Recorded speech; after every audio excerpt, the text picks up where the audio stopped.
At 7 a.m., a man could be seen running, having just completed a 10 kilometers run.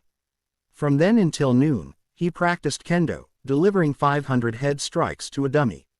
By 5 p.m., he headed to the gym for body training under the guidance of an instructor. His workout for the day consisted of 3 major exercises: bench press, squat, and deadlift, each performed for 10 sets of 10 repetitions. Committed to repeating this routine for 14 consecutive days, the man had already submitted his resignation letter to his workplace, deciding to leave his job to fully focus on his regimen. The man recalled someone once asking if he had suddenly gone crazy for resigning from his job just to train his body. Upon hearing this, he wondered that perhaps being crazy might have been the better option. As he pondered this, a system screen unexpectedly appeared before him. The system informed him that the door to the end of days was about to open, and that only 5 seconds remained until the apocalypse. It warned him to prepare for the impending catastrophe, providing him with quests to strengthen himself in order to face the coming disaster. As time ticked down, the timer hit 0, and the end of days finally descended upon the world. 15 days ago, everyone received an urgent message on their phones, warning of a critical disaster. Monsters had appeared near Inwang Mountain. Citizens in the surrounding area were instructed to evacuate immediately to avoid encountering the creatures. Confusion spread as people read the message, with many assuming it was a prank. Just then, a live video from a reporter appeared, confirming to everyone that the monsters were real and the situation was no joke. The reporter, addressing everyone watching his live video, said that since he had come all the way to the scene, he should get a little closer to the monster for a better look. However, at that moment, viewers began spamming the chat, warning him that the monster was right behind him. The reporter dismissed the warnings, believing they were joking, since he had just checked and the monster hadn't moved. But in the next instant, the monster suddenly appeared behind him and killed him on the spot. The reporter's scream startled a man named Lee Ho-young, who was watching the broadcast. As Lee Ho-young walked, he couldn't help but be surprised by how realistic the video looked. Throughout the day, everyone had been receiving disaster alert messages, and he wondered what was really going on. He thought to himself that life was already hard enough without the sudden talk of monsters. Lee wasn't about to believe something so far-fetched. With so many fake videos circulating lately, he was convinced this was just another hoax. But as he looked ahead, he was shocked to see a monster lying on the ground right in front of him. Lee wondered why there was an injured monster lying on the ground in front of him. It was unsettling, and fear crept over him, so he decided to run. Trying to ignore the wounded creature, Lee loudly made an excuse, saying, "I need to get home early, today's the day my math teacher is coming." As he turned to leave, the monster tried to stop him, looking at him with an innocent expression and asking for help. Lee hesitated, realizing the monster was indeed asking for his assistance, but despite its attempt to appear cute, the creature was still far too terrifying for Lee to handle. Lee thought to himself that he was human, while the creature before him was a monster. He wasn't the type of person kind enough to show compassion to a monster, even if it looked at him with innocent eyes. He reasoned that he couldn't help it, no matter how pitiful it seemed. But just then, the monster pulled out a picture of its family, sobbing and gesturing that it wanted to return to them. Seeing this, Lee's resolve faltered, and he couldn't hold back any longer. Despite his earlier reluctance, he decided to help the monster. Later, after assisting the creature, Lee returned home. At that moment, the system notified him that he had received a silver goblin's pill. The system hinted that consuming the pill would grant him something secret and valuable. Lee couldn't believe what had just happened. He had helped a monster and, on top of that, received a gift from it. It didn't seem like something a monster would do, and it left him questioning whether it was truly a monster at all. Curious about the gift, the mysterious pill, Lee also began to wonder about the strange system that kept appearing in front of him. Thinking it might be a hologram, he reached out to touch it. As his thoughts drifted to the pill, he wondered what would happen if he consumed it. Just then, an urgent news broadcast appeared on TV. The reporter announced that large, mysterious buildings had suddenly appeared all over the world. The reporter described them as towers and mentioned that they had lost contact with the U.S. Army, which had entered one of the structures. Upon hearing the news, Lee was stunned by the appearance of both monsters and unknown towers. He wondered if the apocalypse had truly begun. As he held the pill in his hand, an explosion suddenly shook the area outside his house. People were screaming, fleeing in panic from the source of the commotion. Then, everyone stopped in their tracks, frozen in shock as a massive tower emerged out of nowhere. At that moment, the news reporter announced that a huge tower had also appeared in Korea. Lee, seeing the tower so close to his home, clenched his fist. Without hesitation, he decided to consume the pill given to him by the monster. Lee wasn't sure if the decision he was about to make was the right one, but this was his only chance to do something as crazy as consuming a pill from a monster. In that moment of uncertainty, he swallowed the pill. Instantly, a massive surge of power coursed through his body. The system appeared again, informing him that he had unlocked the Sage status window, which would give him the highest chance of survival in the current situation. Just then, particles resembling pieces of a puzzle began to gather and form a glowing, radiant book. Lee, still in shock, reached out his hand. To his surprise, he found himself holding the luminous book. As soon as Lee opened the book, a brilliant light erupted from its pages. The system reappeared, informing him that the door to the end of days was about to open, with only 15 days, 4 hours, and 12 minutes remaining. It urged Lee to prepare for the impending catastrophe and recommended that he begin training his body. At that moment, the system presented Lee with a quest that included strength training, cardio exercises, and learning kendo, tasks he needed to complete in the time leading up to the end of days. At that moment, Lee decided to heed the system's instructions.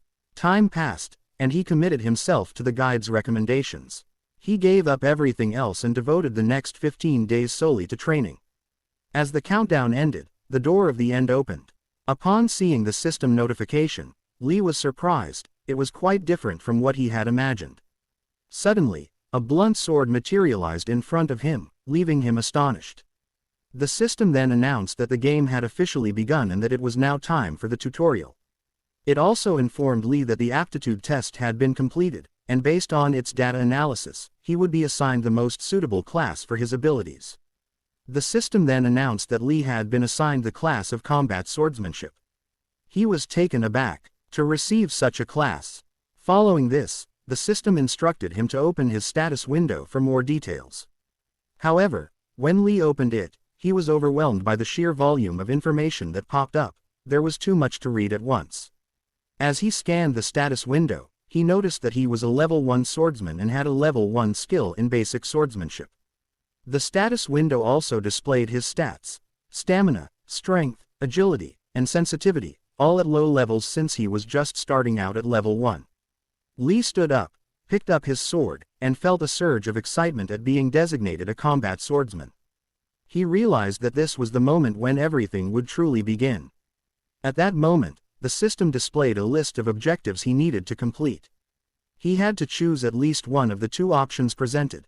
The first was to survive in the forest he was currently in for 60 minutes, and the second was to find the exit and escape. Lee thought to himself that if this was meant to be a tutorial, it should provide him with time to adjust to the game before things really started. Lee then opened the guidebook in his system, which informed him that he needed to use the full 60 minutes of the tutorial to defeat as many monsters as possible. The guidebook also noted that choosing the second option, finding the exit, would hinder his growth and was therefore not recommended. Lee was surprised to discover that he could access the Sage status window during the tutorial as well. At that moment, he realized that the Sage status window had prompted him to exercise because it anticipated that situations like this would arise. Based on the guide's advice, Lee realized he had to hunt the monsters in the vicinity, so he decided it would be best not to run away from the forest. Just then, the system announced that the tutorial had officially begun, and at that moment, a small monster appeared in front of him. Lee was taken aback. The creature was a level 1 one-horned raccoon and surprisingly cuter than he had expected a monster to be. However, in an instant, the raccoon transformed, displaying a vicious expression as it lunged at Lee. Reacting swiftly, Lee slashed the monster effortlessly, dispatching it without any difficulty. At that moment, the system announced that Lee had successfully killed the one-horned raccoon and gained experience for his effort. Since the monster had fallen to a single strike from his basic swordsmanship, Lee concluded that it was very weak, just a typical tutorial monster. He noticed that using his basic swordsmanship had consumed 2 magic power points. With only 10 magic power available, this meant he could only use the technique 5 more times. Realizing this, Lee understood that he needed to conserve as much magic power as possible while hunting for monsters. As Lee continued to defeat numerous monsters, he finally leveled up to level 2. Not only that, but he also regained his health and magic power with the level increase. The system then informed him that he would earn points each time he leveled up, which he could use to enhance his stats. Excited by this revelation, Lee felt grateful for the level up, especially since his magic power was nearly depleted. However, just as he was reveling in his progress, Lee noticed something strange: the system was beginning to fade away. In that moment, the system explained that because he possessed the Sage's status window, he would level up more slowly compared to other players. Lee was left feeling both puzzled and intrigued by this new information. Lee was taken aback by this revelation, realizing that there was a penalty associated with having the Sage's status window. He couldn't believe that the level he had just gained came at such a cost, and he began to wonder when he would be able to level up again.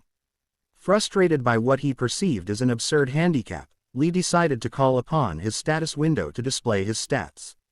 However, upon examining the information presented, he was puzzled by what he saw. Something felt off, and he couldn't shake the feeling that there was something wrong with his stats. Upon examining his stats, Lee was surprised to find that he still had points available.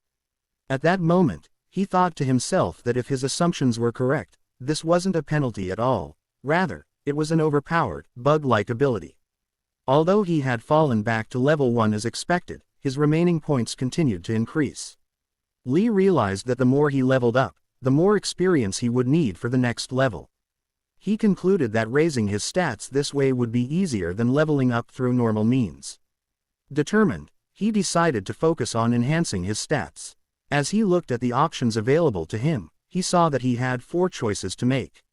Lee considered that boosting his strength and agility would be the best choices for a combat swordsman. Strength would enable stronger attacks, while agility would enhance his speed and reflexes. However, he realized that the stat he needed most at that moment was sensitivity, so he decided to allocate points to increase that stat. As he continued to defeat the one-horned raccoons, Lee reflected that the monsters in the vicinity were relatively weak, merely tutorial monsters. He was able to defeat them easily with his default stats. The challenge, however, was that finding enough one-horned raccoons within the given time limit would be difficult, limiting his opportunities to further increase his stats. This was why Lee had chosen to level up his sensitivity stat, and as a result, it had become much easier for him to locate the raccoons now that his sensitivity was heightened. Just as he was contemplating his situation, a system notification popped up, informing him that he had defeated all the monsters in the area, which activated a hidden quest. At that moment, a massive level 2 monster, identified as the one-horned raccoon Alpha, appeared behind him, glaring at Lee with vicious anger.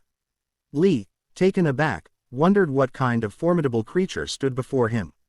At that moment, the one-horned raccoon Alpha launched itself at Lee with a powerful attack, but he barely managed to dodge it. Lee noted the monster's impressive speed and began to wonder if it was the boss of the tutorial. He took a moment to calm himself and assess the situation. Upon closer inspection, Lee realized that this monster was distinctly different from the other one-horned raccoons he had fought and defeated. While he acknowledged that the Alpha was indeed more powerful than its predecessors, he also understood that defeating it was still within his reach. Determined, Lee prepared to confront the formidable creature before him. After a few moments, the system notified Lee that he had successfully defeated the one-horned raccoon Alpha. Not only had he completed the hidden quest, but he had also received gold as a reward. The system then confirmed that Lee had officially finished the tutorial. Reflecting on the experience, Lee thought to himself how unexpectedly long the 1-hour tutorial had felt, though he was relieved that it was finally over. However, as he opened his eyes, Lee was stunned to find himself in an entirely different place. To his shock, he was now standing among a group of other people, unsure of where he was or what would happen next. At that moment, a booming announcement congratulated everyone present for successfully completing the tutorial. The announcement went on to explain that they were now in the lobby of the tower. located in the C-2567 region. Lee felt confused by the mention of a lobby and wondered what it could mean. As he took in his surroundings, he noticed 14 men and 11 women nearby.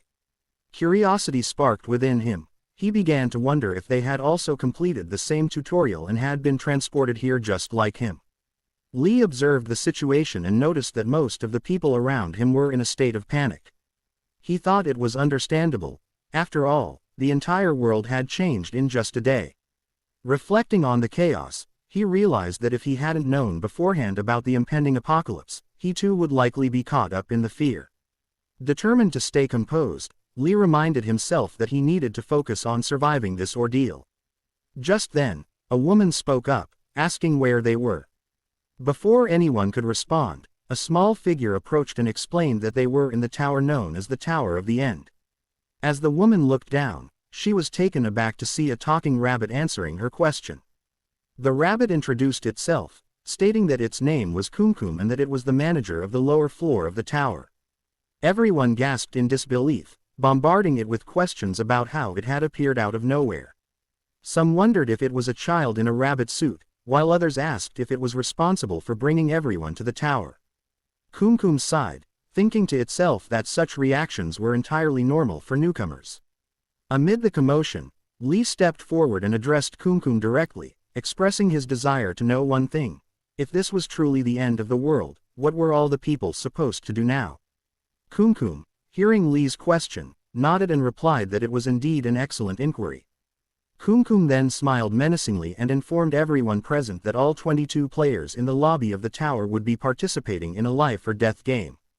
The gravity of Kumkum's words sent shockwaves through the crowd, leaving everyone stunned at the realization that their lives were at stake. Kumkum continued, explaining that all humans on Earth were currently within the tower and that they would need to work together for each mission and floor they aimed to climb. Hearing this, Lee raised his hand and asked Kumkum if they would be able to return to their normal lives once they reached the top of the tower. Kumkum, with a playful grin, replied that it, too, had no idea what would happen when they finally made it to the top. Upon hearing Kumkum's response, Lee asked what the purpose of climbing the tower was.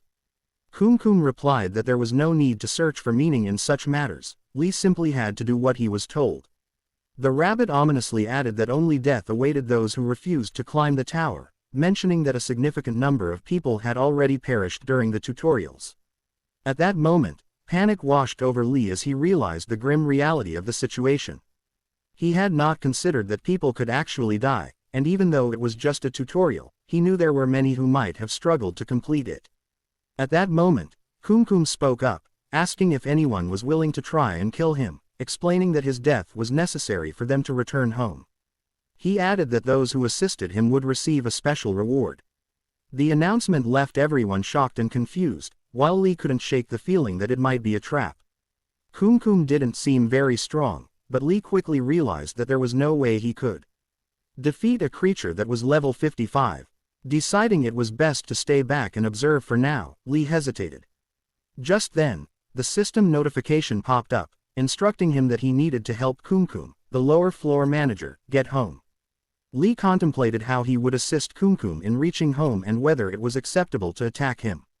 Although he had always found it beneficial to heed the guide's advice, Lee wondered if it was worth engaging in something so suspicious. Confusion washed over him as he struggled to decide on a course of action. Just then, one of the other participants stepped forward, declaring his willingness to help Kumkum reach home. With a smile, the man told Kumkum that if it wanted to die so badly, he would gladly oblige. Lee realized he was too late to offer his assistance, watching as the man brandished his sword, warning Kumkum not to regret it, promising to deliver a painful death. Just as the man was about to swing his sword at Kumkum, the rabbit's expression shifted dramatically. In an instant, Kumkum delivered a powerful blow to the man's head, severing it from his body and sending it flying backward. The gruesome scene left everyone in shock, paralyzed by fear. Kumkum, now wearing a sinister grin, remarked that it had been an accidental counterattack. The other participants screamed in terror, unable to process what they had just witnessed. Lee stood frozen, too frightened to move, realizing that he could have met the same fate had he offered to help Kumkum with his request. Kumkum, trying to regain control of the situation, insisted that the earlier incident had been a mistake and asked for another volunteer. However, no one believed him. Panic-stricken, they scattered away from the rabbit in fear. Lee found himself questioning whether the guide had deceived him. Kumkum extended his hand once more, pleading for someone to help him return home, but the gruesome display had left everyone unwilling to step forward. In that moment of uncertainty, Lee wondered why the guide would mislead him.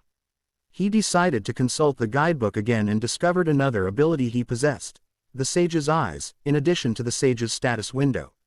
This ability would allow him to trigger the Sage status window and view the status of other players, providing valuable insight into their abilities and intentions. Lee wondered why another ability had appeared alongside the Sage's status window and where it had come from. Curious, he activated his Sage's Eyes on Kumkum. A smile crept across his face as he realized how to assist Kumkum with its request. As Kumkum continued to plead for help, Lee stepped forward, declaring his willingness to aid the creature. In that moment, he felt reassured that the guide hadn't misled him after all. Kumkum looked at him, noting his low level, and remarked on it. But Lee quickly interrupted, insisting that level didn't matter when he was about to perform a good deed. Kumkum, grinning menacingly, acknowledged Lee's words, agreeing that he was indeed correct. Kumkum urged Lee to send him home quickly. Just as Lee was about to draw his sword, a woman interrupted him, cautioning that it was too dangerous, especially after witnessing someone die moments earlier while trying to fulfill Kumkum's request.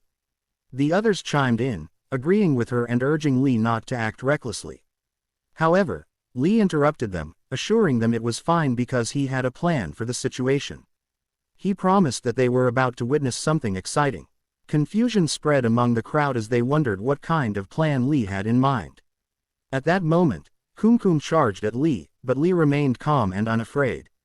As he stood his ground, he realized something strange about Kumkum's earlier statement. Lee was certain there had been 25 people in the lobby, yet Kumkum announced that only 24 players would participate in the game with their lives on the line. Initially, Lee considered the possibility of a mistake, but then he dismissed that idea. It became clear to him that this was a test, a way for the others to confront their fear of facing a level 55 monster and the very real threat of death. Kumkum's mention of the wrong number was intentional. There had only been 24 players in the lobby to begin with, and the person who had just died was merely a hologram. At that moment, everyone was shocked when Kumkum delivered a powerful blow to Lee. However, Lee remained unfazed. He realized that not only was the man who had just died a hologram, but Kumkum was also merely a hologram, which meant it had no actual attack power. This revelation came to Lee when he used his Sage's Eye skill to examine Kumkum's stats, confirming that it posed no real threat. Kumkum, realizing that Lee had figured everything out, acknowledged him with a nod of respect. "You're quite perceptive," he said. "For those like you, who possess courage, may the odds be ever in your favor." With that, Kumkum vanished into thin air, leaving the players in a state of awe. Upon Kumkum's disappearance, it dropped a reward for Lee, a green ball pill, onto the ground. In that moment, everyone realized that Kumkum had been just a hologram all along. Someone then asked Lee how he had figured out that Kumkum was a fake. Lee explained that he had coincidentally noticed that the blood had passed right through Chai Yizal, the woman who had earlier warned him about Kumkum. He went on to say that, given her proximity to the person who had just been killed by Kumkum, her face and clothes should have been covered in blood. This made Lee suspect that everything was just an illusion. Upon hearing this, Chai Yizal touched her face and realized that Lee was right. There wasn't a single drop of blood on her. At that moment, a huge man named Kim Seong, who was level 4, stepped forward and approached Lee. Seong told him that it would be a huge waste for Lee to keep the reward dropped by Kumkum. He remarked that Lee had just been lucky to figure it out and added that if he had noticed earlier, he would have done the same thing Lee had. Curious, Lee asked Seong what he meant by saying it would be a waste for him. Seong then explained that the fact Lee was still only level 1, even after completing the tutorial, meant he was either incredibly weak or unable to kill anything. He suggested that Lee had likely passed the tutorial by simply running away rather than fighting. Seong then added that Lee was going to die soon anyway, so for the sake of mankind, he he was giving Li the chance to yield the reward and hand it over to him. Li, shocked by Xiong's arrogance, couldn't believe he was serious. In that moment, Li made a decision. Right in front of Xiong, he used the reward and gained a stat point. Xiong was stunned, unable to believe that Li had blatantly defied him.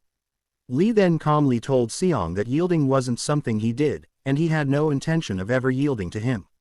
Furious, Xiong stated that Li was just a bottom feeder, accusing him of acting this way only to save face because he was still just a lowly level 1.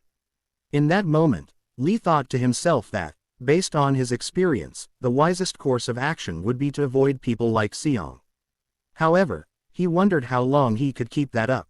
Just then, an announcement rang out, informing everyone that their starting gold would now be distributed. They were told that they could use the gold in the shop, and in addition to the base amount, extra gold would be awarded based on the number of monsters each person had killed during the tutorial. The announcement also mentioned that the highest amount of starting gold earned by a player in their area was 7,400 gold. Everyone was shocked to hear that someone among them was going to receive 7,400 gold. Xiong, irritated by the announcement, regretted not performing better in the tutorial and killing more monsters. Another person, Kim Junsung, remarked that while he didn't know who had come in first, whoever it was must have been incredible. No one knew who had come in first, except for one person, Li himself, who had earned the 7,400 gold for killing the most monsters in the tutorial. Li decided to keep this fact to himself, knowing that revealing it would only attract more trouble. After all, Xiong was already envious over a single stat point. As Li opened the shop, he reflected on the 3 ways the gold could be used. First, to buy items. Second, to level up skills. And third, to increase one's stats. At that moment, Li invested half of his gold into leveling up his stats, raising his strength, stamina, agility, and sensitivity to 20 points each. While Li focused on his shop, Xiong was fuming, frustrated by the high cost of leveling up skills. Noticing Xiong's irritation, Li decided to upgrade his own basic swordsmanship, spending 1,500 gold on it. He also bought new clothes, as he didn't want to keep wearing his gym uniform. Just then, Chai Yizal approached Li and said she wanted some advice from him. Surprised, Li asked why she would seek advice from someone like him, who was still just level 1. Yizal responded by telling Li that she didn't care about his level, but was instead impressed by his bravery. Li was taken aback by her unexpected compliment. Curious, he used his skills to check Yisol's stats. After looking them over, Li asked her how much gold she had. Yizal replied that she currently had 800 gold. When Li heard Yisol's response, he thought to himself that she was being honest, as she hadn't lied about how much gold she had. At that moment, he decided to hide the fact that he was using a cheat key. Changing the subject, Li asked Yizal if she liked exercising, to which she replied that she didn't mind walking. Li then remarked that, in that case, her stamina was probably not very strong. Yizal agreed with his observation. Li advised her to focus on improving her stamina first, explaining that without it, she wouldn't be able to use items effectively, no matter how much gold she spent. Feeling motivated, Yizal thanked Li for his advice and said she would follow his suggestion. At that moment, another announcement echoed, stating that the first floor mission would commence soon. Players were advised to form their own 3-person parties, and those without parties would be randomly assigned to one. They had 3 minutes to make their decisions. Hearing this, Li realized that while he had anticipated a group mission, he hadn't expected it to come so soon. Junsung then spoke up, suggesting that since they could see each other's levels, everyone should also share their classes. Following his lead, the players began to reveal their classes, and soon teams started forming as individuals chose whom they wanted to party up with. At that moment, Yizal asked Li if he would be willing to team up with her for the upcoming group mission. With that, Yizal became Li's first party member. He had no reason to refuse, especially since having a healer like Yizal on his team was a significant advantage. However, the others were not as accommodating. One by one, they rejected Li's proposal to form a group. Li couldn't help but think that, despite having a healer, they might have been deterred by his status as a level 1 player. He realized it was understandable that no one else wanted to join their team. After all, a level 1 combat swordsman wasn't exactly an appealing choice. Lee noticed that the players had already started forming teams with others at the same level, and as he observed them, he realized that the only people left without a team were the very ones he wanted to avoid. After a few moments, an announcement rang out, stating that the 3-minute period had ended and that incomplete parties would now be filled randomly. It also mentioned that the first floor mission was about to begin. Seong, now forced to be in a group with Lee and Yizal, grumbled that he was very unlucky to be teamed up with a bottom feeder like Lee. Lee couldn't help but think that he wasn't thrilled about partnering with Seong either, but he never imagined that Seong was even more unpopular than he was, despite being a level 4 player. Seong, looking at Lee with an irritated expression, snapped, asking what Lee was staring at and telling him to go away. Hearing this, Lee wondered if it would even be possible for him to cooperate with Seong. However, he resolved to make it work, telling himself that he needed to find a way to collaborate with Seong in order to survive in the tower. Just then, the system notification appeared, announcing that their mission was to annihilate the Kobold tribe and that they had 12 hours to complete it. As the three of them roamed the forest, they finally came across the Kobold tribe's base. Seong glanced at Lee and declared that he would wipe out the Kobold tribe, instructing Lee not to get in his way. In response, Lee reminded Seong that this was a team mission, not a solo endeavor. Seong's anger flared, and he called Lee a loser, insisting that Lee was merely riding on his coattails and had no right to comment on the situation. Lee sighed and retorted that he would indeed try to ride on Seong's coattails and see just how good that was. Lee decided to listen to Seong for the time being. Seong remarked that Lee had intended to ride on his coattails from the very beginning, questioning why Lee was acting so defiantly. He added that Lee should only get his act together when someone was about to kill him.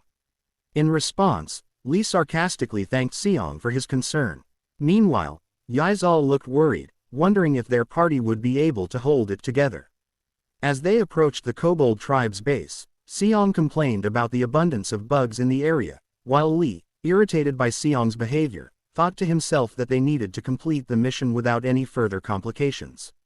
As they walked, Lee looked up and noticed the abundance of bugs around them, realizing that being in the mountains meant they could expect a lot of them.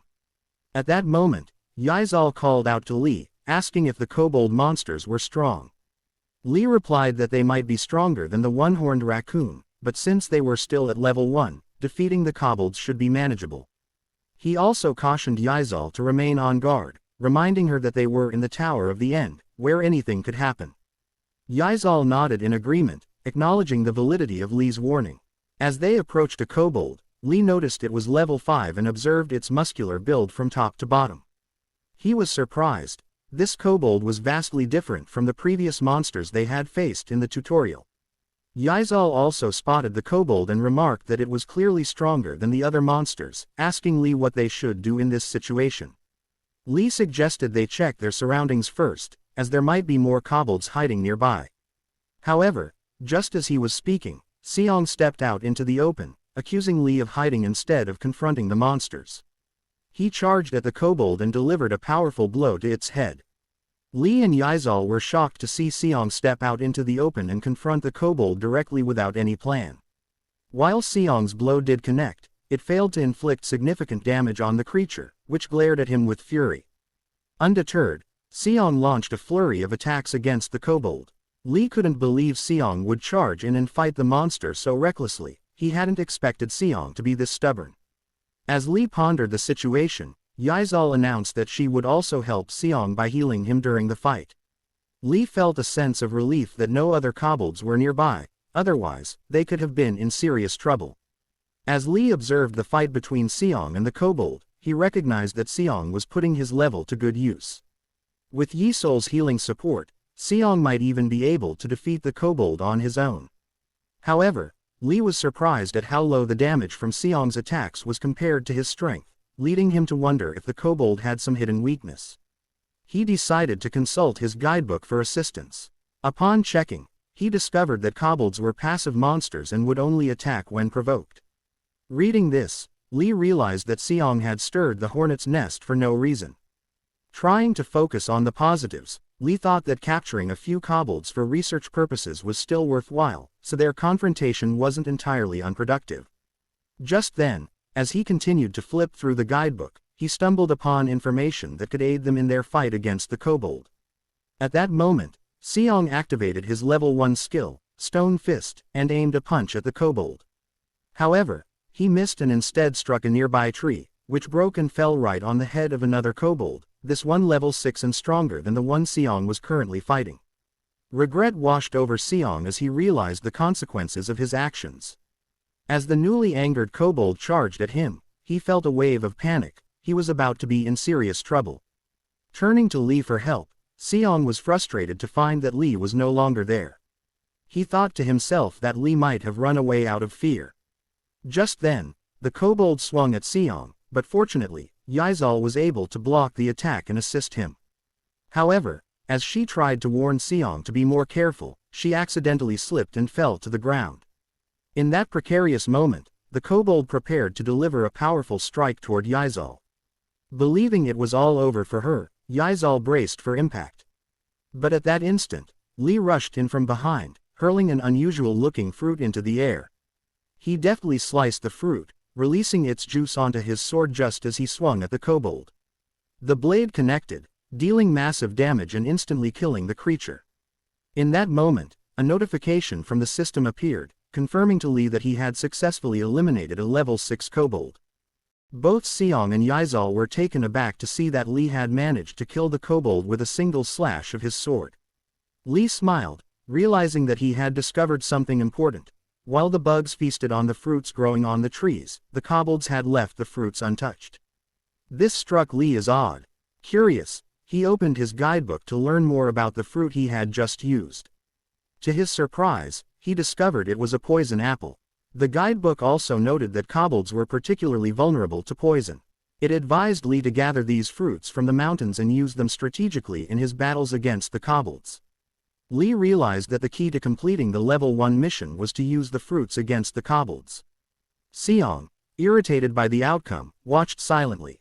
Meanwhile, Li approached Yizal, offering his hand and asking if she was okay. She assured him that she was fine and thanked him for his help. Li then explained to Yizal that he hadn't expected another kobold to be drawn there due to the aggro. He added that it would have been dangerous if he had arrived just a moment later.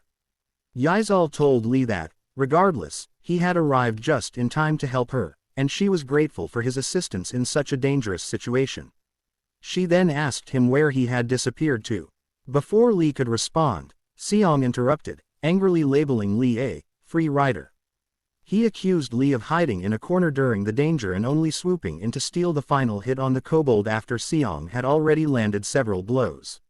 Li was bewildered by Seong's accusations, while Seong continued to berate him, claiming that Li had acted unethically by stealing the stat points that rightfully belonged to him for defeating the kobold. Seong then turned and walked away, asserting that, as a higher-level player, he would be the bigger person and let the matter slide. Li, however, couldn't help but think Seong was delusional. Without his intervention, Seong would have found himself in serious trouble or worse against the kobold. Seeing Seong's behavior, Li thought to himself that Seong clearly couldn't read the room, and he was only making things harder for himself with this attitude. Moments later, in the kobold village, Seong was exerting himself fully in an attempt to defeat the kobolds, but it was futile. He was dealing far too little damage to make any significant impact on the monsters. As the kobolds continued to inflict damage on Seong, he thought to himself that the monsters seemed relentless. Meanwhile, he observed Li and Yizal effortlessly defeating the creatures, their movements fluid and confident. Seong couldn't help but wonder how they managed to take down the monsters so easily while he struggled and took a beating.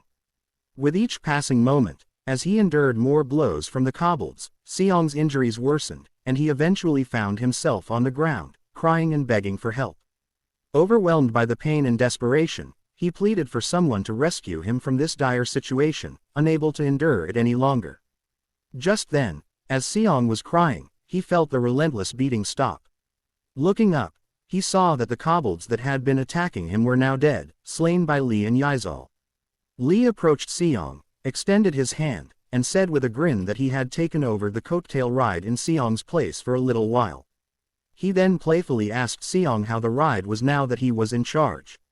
Seong's face lit up with happiness, and he exclaimed loudly, calling Lee his big brother, overwhelmed with joy that Lee had saved him from the kobolds. Both Lee and Yizal were taken aback by Seong's sudden change in attitude, and at that moment, the system notification appeared, announcing that they had successfully cleared the mission.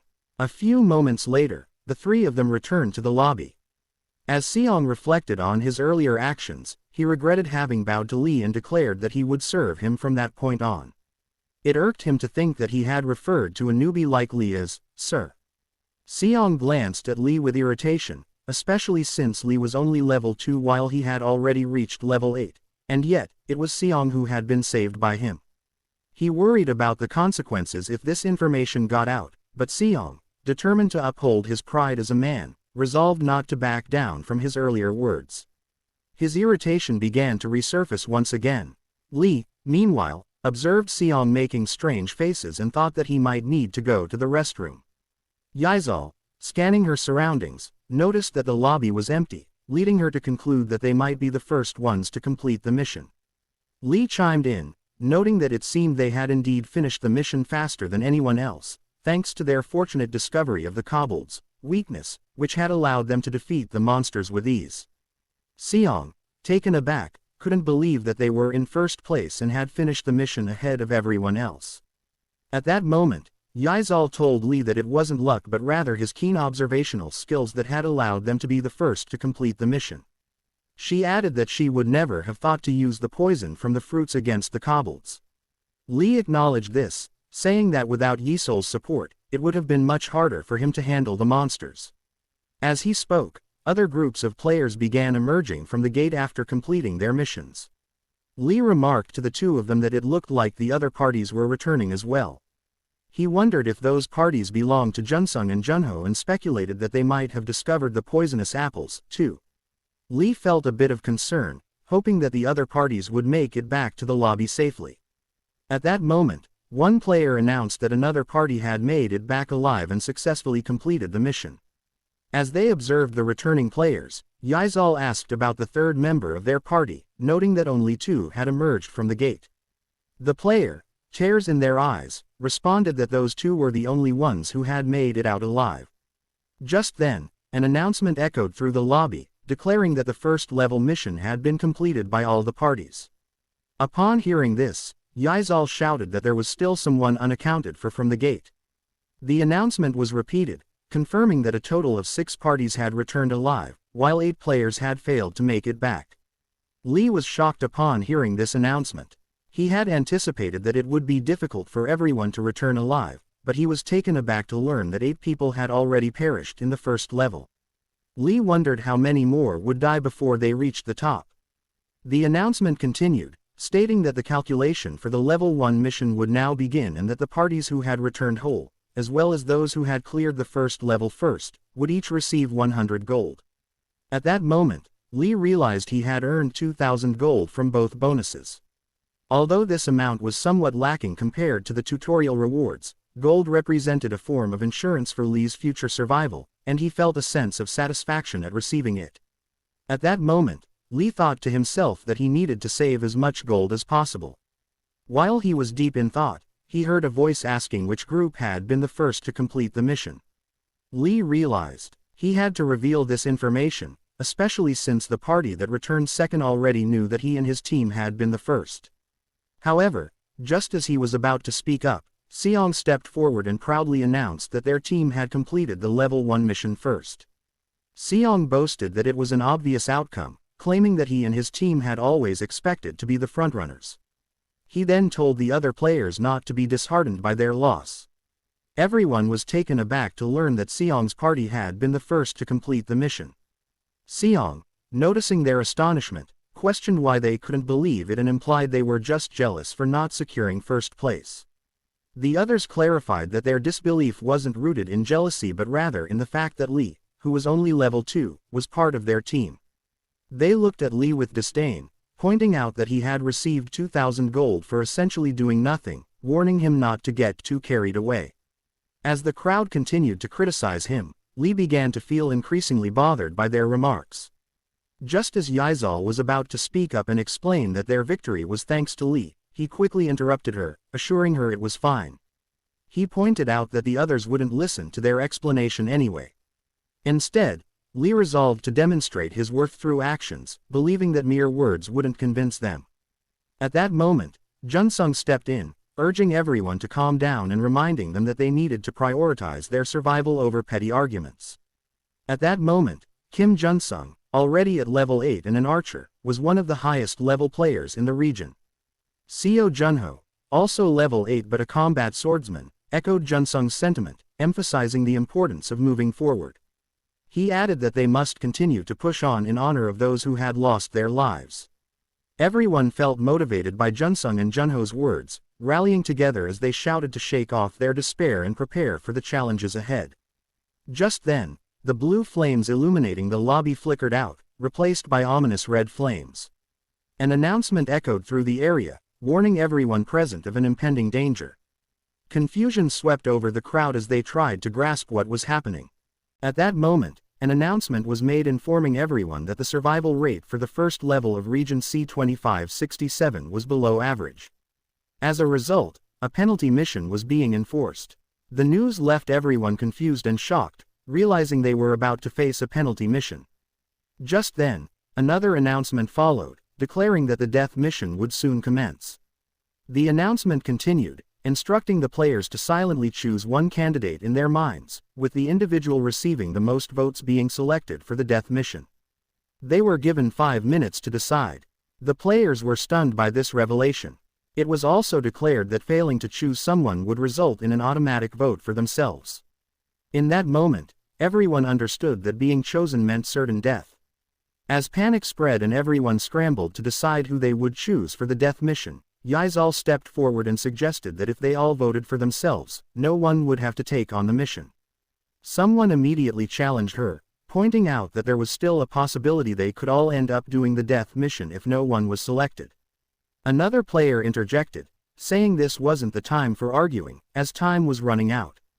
Just then, one of the players pointed at Lee, casting their vote for him to take on the death mission. Yizal was stunned, while Lee remained silent. At that moment, Junho stepped forward, apologized to Lee, and stated that, in the end, they still had to choose someone for the death mission. Lee told Junho that, given the atmosphere, he had expected this outcome, but he was still taken aback as he didn't want to die. Hearing this, Junho felt bad for Lee but knew there was nothing he could do. Yizal then addressed the group again, insisting it wasn't too late and suggesting that if everyone voted for themselves, they might still escape the mission. However, Lee interrupted her, saying it wouldn't work. He pointed out that Lee Jaechial's reasoning was valid, as no one could be sure Yisol's plan would succeed, and trust had already been broken. He added that their best option was to vote for one person. As time continued to slip away, more and more votes accumulated for Lee. The number of votes above his head steadily increased, and he knew why. The biggest reason was simple. He was low level, making him an easy target. Everyone had abandoned the belief that the strong should protect the weak. As Lee reflected on this, Yizal, furious, stepped forward and confronted the group, accusing them of being cruel. She couldn't believe they would do this to someone like Lee. One player responded by asking what they were supposed to do if not vote for Lee as they didn't want to die, and a choice had to be made. Another player added that it didn't matter if they voted for Lee, as he was going to die anyway due to his low level. At that moment, Lee realized that everyone's masks had fallen away, revealing their true selves. Just then, Seong approached him, smirking as he cast his vote for Lee to take on the death mission.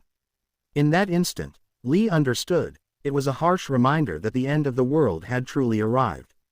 As time ran out, an announcement declared that all votes had been cast, and the portal to the death mission was opening. Lee now stood before the gate, preparing to enter. At that moment, Seong spoke up, remarking that, in hindsight, Lee's death would solve Seong's problems. Feeling satisfied, Seong added that he was a genius for voting for Lee. Lee, reflecting on the situation, thought of himself as the chosen sacrificial lamb, with the altar now prepared. Behind him, he sensed the faces of guilt and relief, knowing he had no choice but to face the death mission. But in that moment, Lee reminded himself that this wasn't a death mission for him. The guidebook he had read advised him to take part, as he had a high chance of clearing it, with a satisfactory reward awaiting him. Smiling, Lee stepped into the gate, knowing this wasn't the end but rather an opportunity.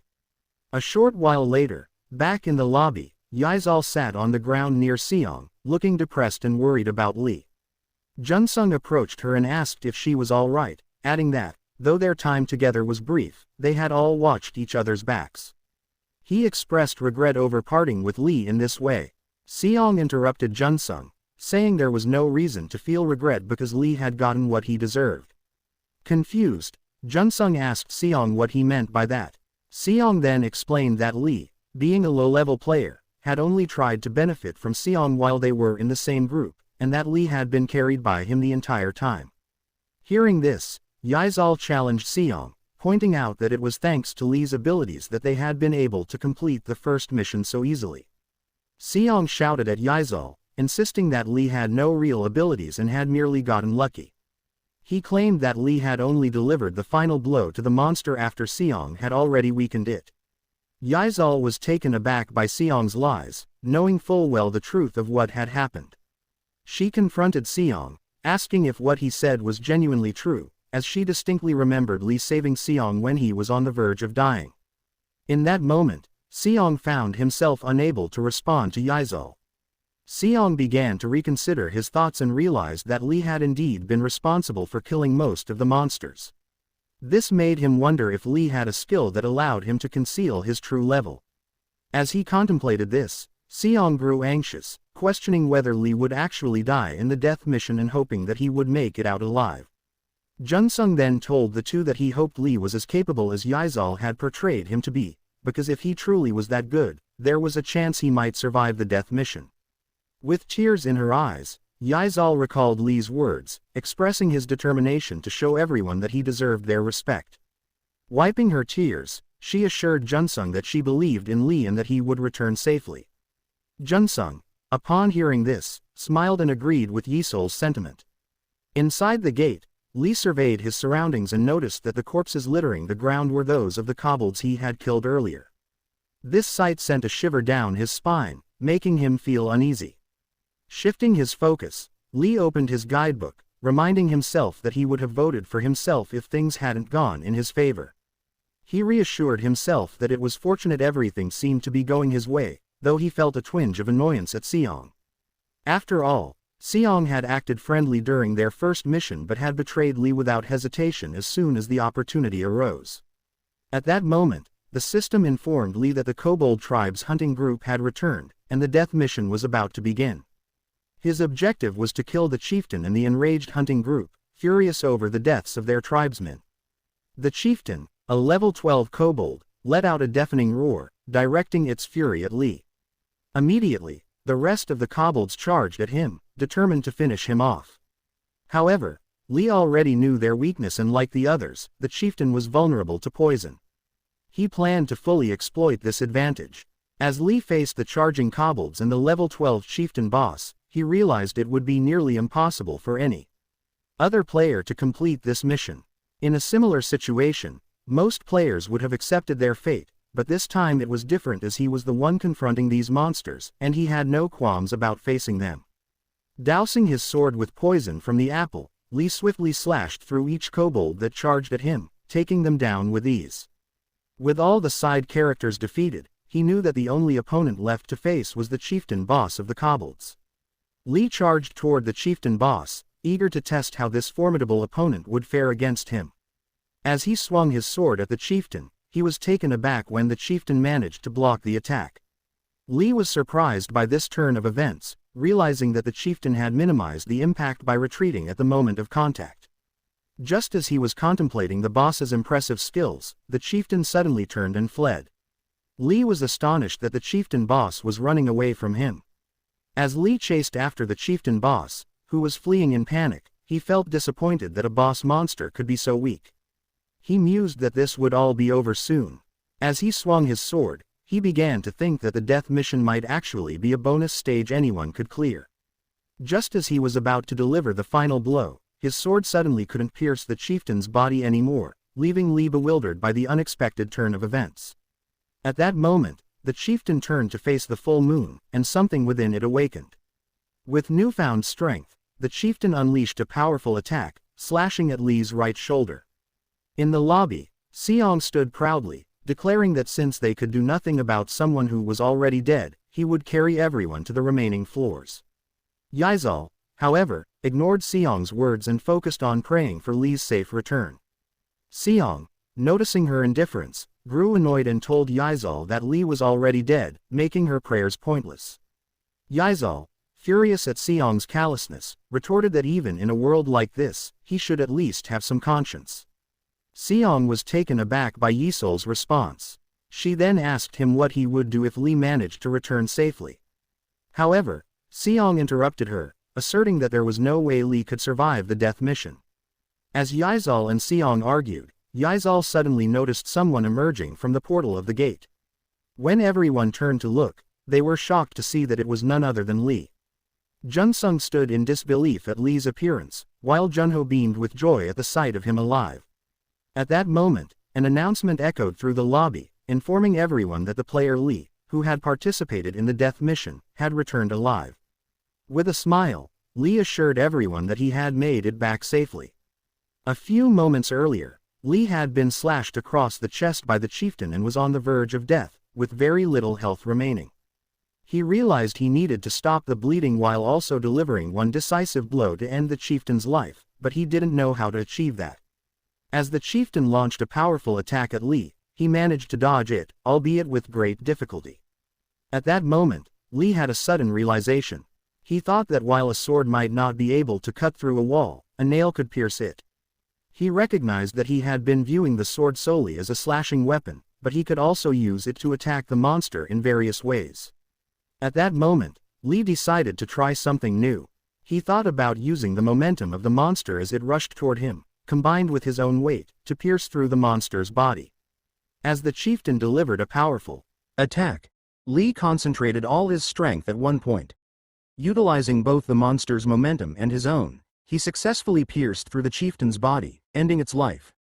Just then, the system appeared, notifying Li that the skill stabbing had been added to his level 2 basic swordsmanship. Simultaneously, it informed him that he had completed the death mission. Back in the present, Yishol rushed toward Li to give him a hug, but at that moment, she was pushed aside by Seong.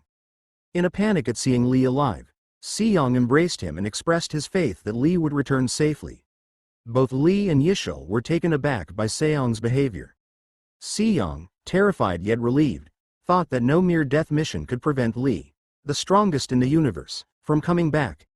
Meanwhile, Li felt annoyed by Seong's actions and wanted to beat him for it but managed to hold back. At that moment, one of the players asked Li if he had really cleared the mission. The player expressed his relief at seeing Li safe but pointed out that if Li had successfully completed the mission, he would have gained a significant amount of experience points. To everyone's surprise, Li's level remained unchanged, and he was still a level 2 player. This led the group to question whether Li had truly finished the mission and if it was similar to the previous encounter with the rabbit, which had turned out to be just a hologram. At that moment, Li reflected on his past and realized that the world wanted the weak to remain weak. He recalled how he was mistreated in school, even when he scored the highest marks in his class through hard work. Despite his efforts, no one believed him. They always assumed he was cheating and referred to him as a pathetic orphan who resorted to dishonesty. Even in his current situation, everyone continued to doubt Li, believing that he had simply hidden a way to let time run out and complete his mission without taking any action. Another player suggested that this theory made sense, reasoning that someone as low-level as Li would be incapable of facing the monsters directly and must have completed the mission purely by luck. Hearing this, Li understood that prejudiced people rarely change their perspectives easily. Frustrated by their remarks, he felt anger rising within him but chose to remain calm and refrain from acting out.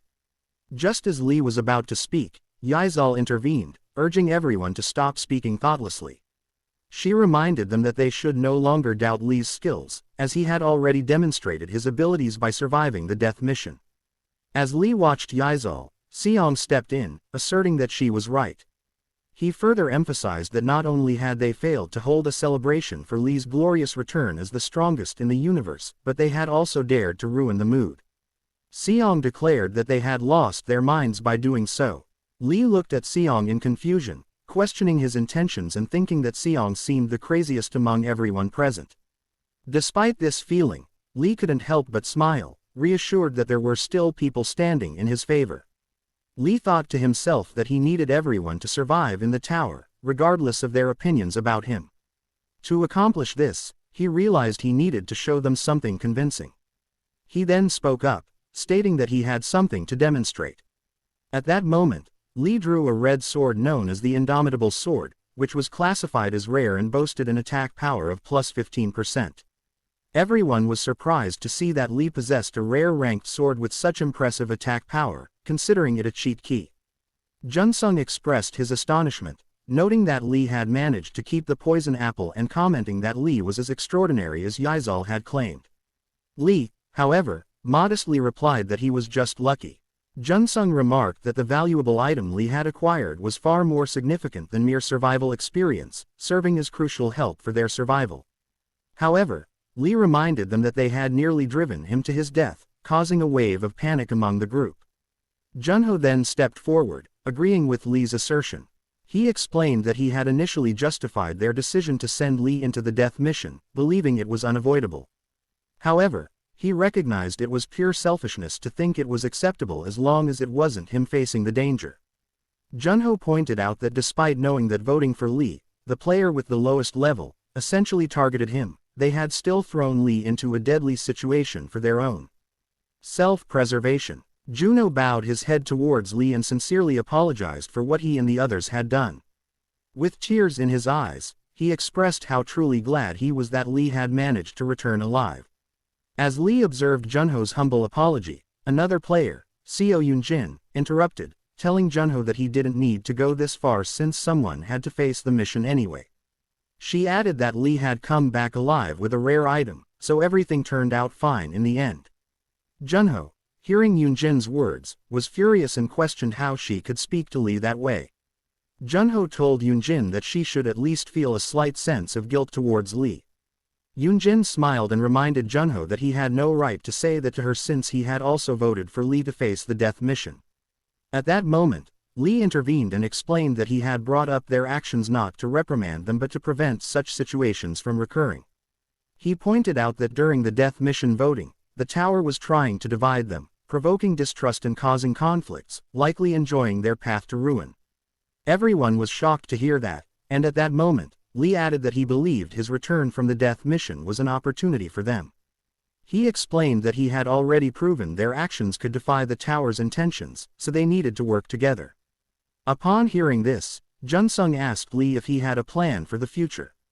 Lee responded that he would search for ways to ensure the survival of as many people as possible while continuing to climb the tower.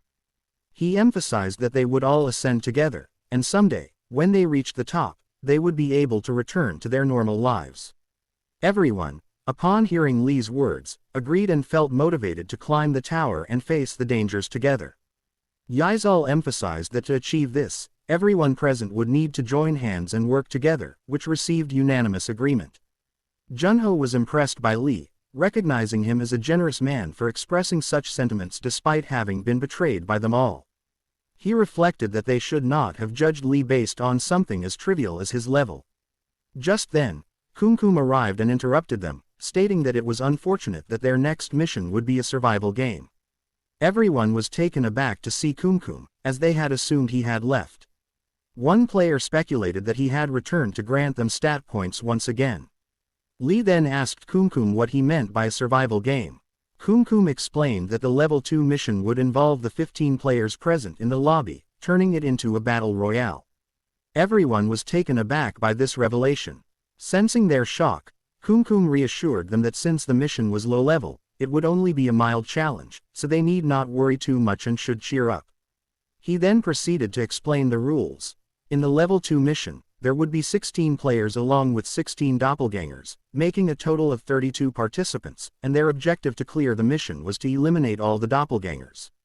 Kumkum explained that the doppelgangers would possess not only the same stats but also the same memories, making it harder for the players to identify them.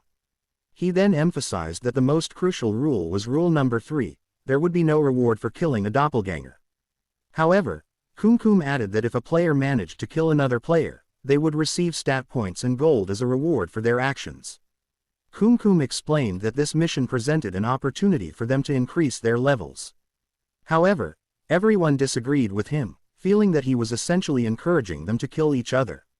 Kumkum then added that if no kills occurred within 30 minutes, everyone would be summoned back to the lobby and face a tremendous disaster. To illustrate his point, Kumkum summoned a monster of unknown level in front of them, demonstrating the threat they would face if they failed to eliminate someone within the time limit. Everyone was shocked to see the formidable monster standing right in front of them.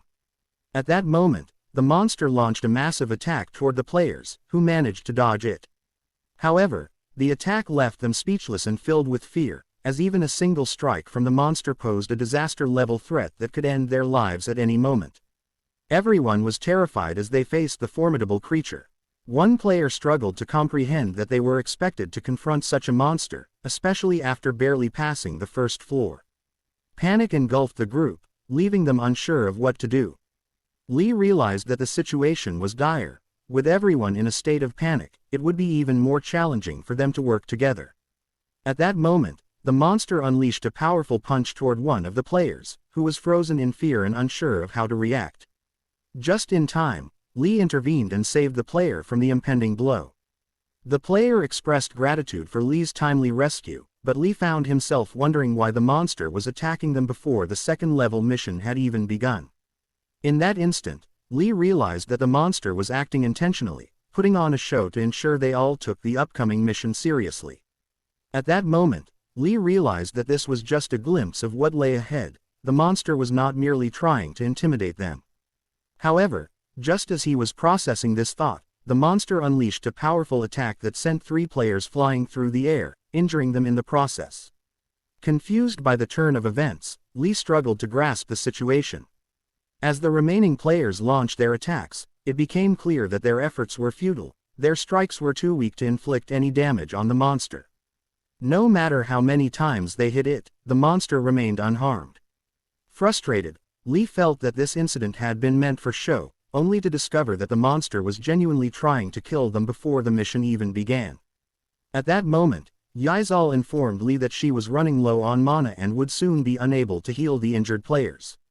Lee recognized that, while no player had died yet, their luck wouldn't hold out for much longer if the situation continued like this. Just then, the monster prepared to unleash a powerful attack, but Lee quickly called for everyone to step back, declaring that he would handle the situation. Junho urged Lee to get away from the monster, but Lee realized he had no time to worry about others' opinions. If he couldn't stop the monster's attack right then, everyone would be doomed. At that moment, Lee channeled all of his remaining power, combining his indomitable sword with his stabbing skill. He gathered every ounce of his energy and delivered a powerful strike against the monster, completely eradicating it. Everyone was shocked by what they had just witnessed, and even Lee was surprised by his own actions. At that moment, cheers erupted as the players celebrated the defeat of the monster. However, Lee found himself questioning whether the sword he had used was truly that powerful. Just then, the system notification appeared, informing Lee that he would be in an exhausted state for 3 minutes due to exerting strength beyond his limits. At that moment, Lee felt completely drained and collapsed immediately. 3 minutes later, the system notified Lee that his exhaustion had been lifted, and he finally awoke from his sleep. Everyone gathered around him, filled with concern for his well-being and admiration for what he had accomplished against the monster. Junho, overwhelmed with emotion, wept tears of joy and expressed his disbelief at how humble Lee remained despite his immense strength. He even praised the dramatic fainting gesture Lee had made in his final moments, calling it flawless. As Lee rose to his feet, he asked the group what had happened to him and the monster they had been fighting. At that moment, Kumkum approached, brimming with excitement, and informed Lee that the monster had been sent back. He added that this encounter was merely a warning, giving everyone a glimpse of what awaited them if they failed to follow the mission's rules. Lee immediately realized that the monster had been nothing more than a provocation, meant to show the players the consequences they would face if they didn't adhere to the guidelines. At that moment, Kumkum remarked that things weren't as exciting as they should be, pointing out that everyone was being far too friendly with each other, despite having narrowly escaped death just moments earlier. He went on to remind them that the rule requiring a kill every 30 minutes meant that those standing nearby might very well be the ones to turn on them. As he spoke, Kumkum's face twisted into a sinister expression, and the group was gripped with fear at the unsettling truth of his words. Kumkum then announced that, having delivered its message, it was time for it to take its leave, bidding everyone farewell with a cheerful expression. Lee, seething with anger, was outraged that the creature would so openly reveal its intentions in front of them all. He silently questioned whether there was anything they could do about the situation. Moments later, Junho spoke up, warning that if they couldn't identify the doppelgangers, they would eventually be forced to kill one another, and that was something he desperately wanted to avoid. Another player chimed in, urging the group to find a solution quickly before it was too late. Lee then stepped forward and suggested that they mark each other, so they could easily tell the difference between themselves.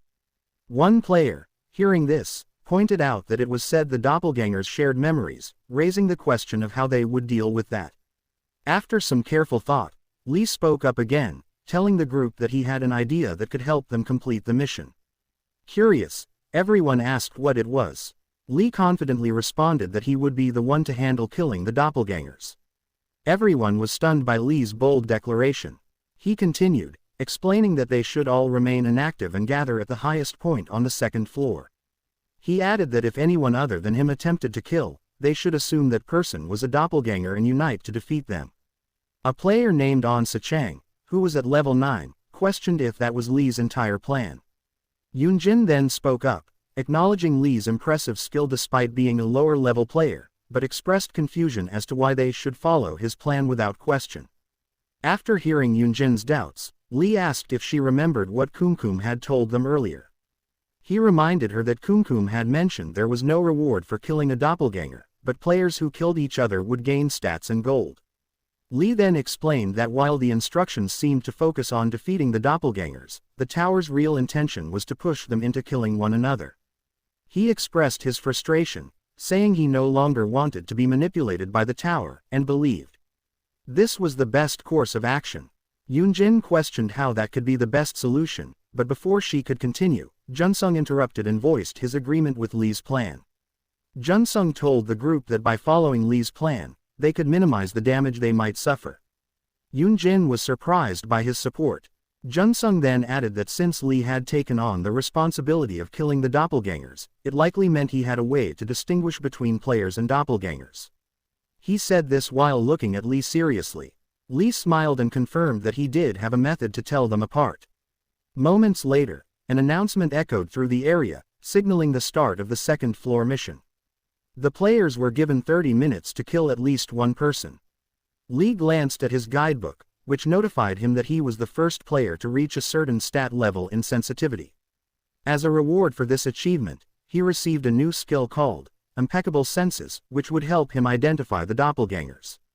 Relieved, Lee felt a weight lift off his shoulders, especially since he had been nervous after boldly claiming he could distinguish between players and doppelgangers. The timely appearance of this skill felt like a stroke of luck. Although he was pleased with the new ability, Lee couldn't help but feel a bit regretful, knowing he had invested many stat points to level it up. After investing heavily in his sensitivity stat, Lee finally raised it to 50, unlocking the skill, Impeccable Senses. With this skill, his 5 senses became highly refined, allowing him to gather detailed information about anyone within a certain radius. Lee was thrilled to have acquired the ability, even though it had cost him nearly half of his gold. It felt as if his entire world had been enhanced, with every sound, sight, and sensation sharpened. As he reveled in this newfound clarity, Lee suddenly heard a voice in the distance, thanks to his heightened senses. Looking toward the source, he saw Seong approaching him. Seeing Seong approach, Lee felt a surge of excitement, amazed that he could hear him speaking so clearly despite being 500 meters away. However, that excitement quickly turned to disgust as a foul smell wafted from Seong. Unable to endure the terrible stench, Lee instinctively covered his mouth. As he focused on Seong, he immediately recognized the truth. Seong was not a player but a doppelganger.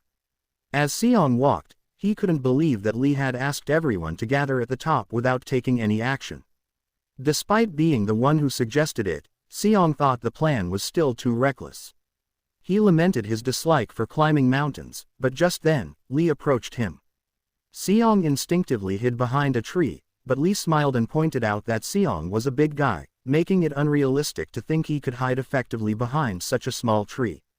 Seong laughed shyly at Lee's comment and expressed his relief at seeing him, admitting that he had thought Lee was just a doppelganger. However, just as Seong finished speaking, Lee suddenly slashed him in two in that very moment. At that moment, a system notification appeared, informing Lee that he had just killed one of the doppelgangers, leaving 15 doppelgangers and 16 players remaining. The message reiterated that a player must kill someone within 30 minutes. After killing the doppelganger, Lee realized it had behaved like a real person right up until the moment it died, and he felt a twinge of regret for his actions. However, he chose to push those feelings aside, feeling relieved that he could now confidently identify which individuals were players and which were doppelgangers with the help of his new skill. Lee hoped that the rest of the players were following his instructions as well. Lee felt relieved that, with Junsung's support, everyone had agreed to follow the plan he had proposed.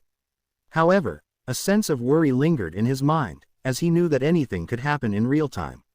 He hoped that nothing bad would occur until everyone reached a high point on the map they were in.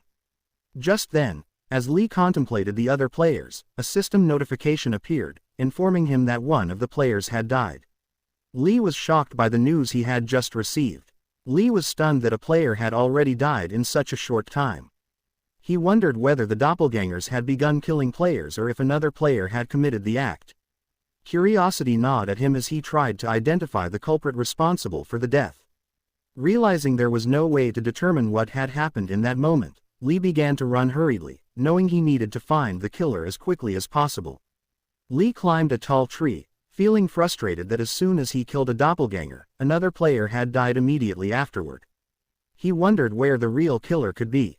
Using his enhanced senses, he noticed two players in the distance, one of whom lay lifeless on the ground.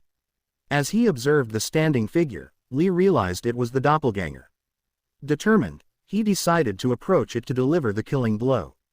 As Lee approached the doppelganger, he realized it was Go Yongwoo, who looked frightened at the sight of him. Without hesitation, Lee slashed the doppelganger, and it fell lifeless, vanishing into thin air. At that moment, the system announced that another doppelganger had been eliminated. There were now 14 players still alive and 13 doppelgangers remaining. Lee reflected that while he suspected the doppelganger might be the killer, the reality was different from what he had expected. Regardless, he felt a sense of relief that he had killed the doppelganger before it could cause any further harm. At that moment, Lee looked at the player lying on the ground, whose name was Lee Byung-chul, and prayed for his soul to rest in peace. However, as he examined the dead body, Lee noticed something strange. The doppelganger of Ji-yu Yongwoo that he had just killed had carried a dull long sword, but Byung-chul's body did not bear any sword wounds. Instead, Lee realized that the injury on the deceased player was caused by an arrow. At that moment, Lee realized another player was standing in the distance, aiming an arrow in his direction. Troubled by the presence of another potential culprit close to the scene, he quickly hid behind a tree. As he focused on the archer, he recognized Junsung. Upon closer inspection, Lee noticed that Junsung was injured, with an arrow embedded in his shoulder. Lee concluded that the injury might have been caused by Junsung's own doppelganger. Lee approached Junsung and asked if he was all right. However, upon seeing Lee come closer, Junsung raised his voice, telling him to stop. Although he didn't want to be suspicious of Lee, he had no way of knowing who was a doppelganger and who was a player, so he insisted that Lee maintain a safe distance. Lee pointed to the doppelganger that was disappearing and explained that he had just killed it. He added that this would serve as enough evidence to prove he was not a doppelganger. Seeing the doppelganger vanish, Junsung breathed a sigh of relief, knowing that the Lee in front of him was the real one. He then warned Lee about the doppelganger that looked just like him. However, at that moment, Junsung suddenly collapsed to the ground.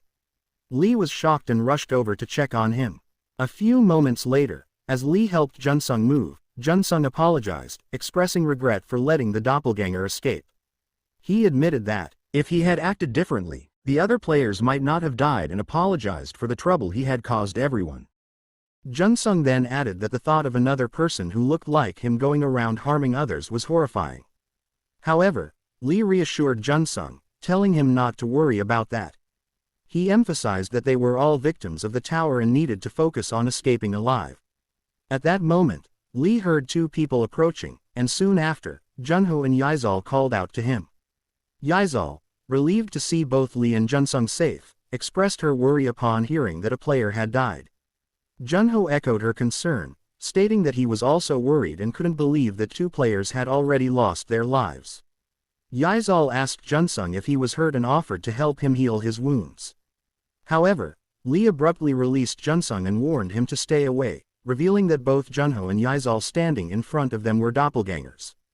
Junsung was in disbelief at the accusation, but as Junho and Yizal realized that Lee knew their true identities, their expressions shifted, and they charged toward Lee with the intent to finish him off.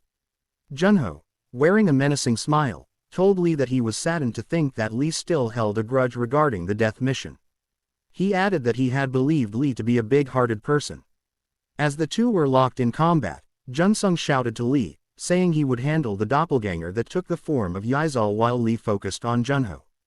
While fighting against his opponent, Lee wondered why these two doppelgangers were confronting him so boldly, especially since one of them possessed Yisol's memories. He thought that Yizal would understand that he was strong enough to defeat both of them easily. Just then, Yizal attacked Lee from behind, shocking him because her doppelganger was supposed to be dealt with by Junsung. Junho also attacked Lee, and as Lee dodged both of their strikes, an arrow flew toward his head, which he narrowly avoided. At that moment, Lee turned to see Junsung aiming his bow at him, wearing a menacing smile.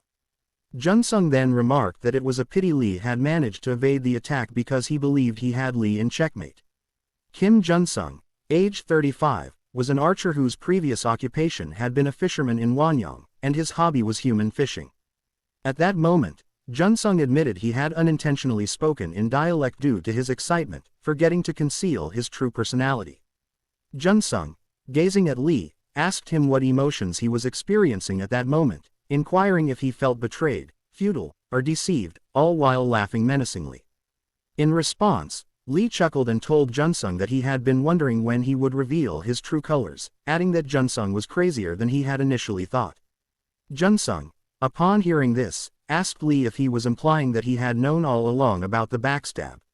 Lee replied that he had already suspected Junsung's intentions, as he could see the status windows of other players.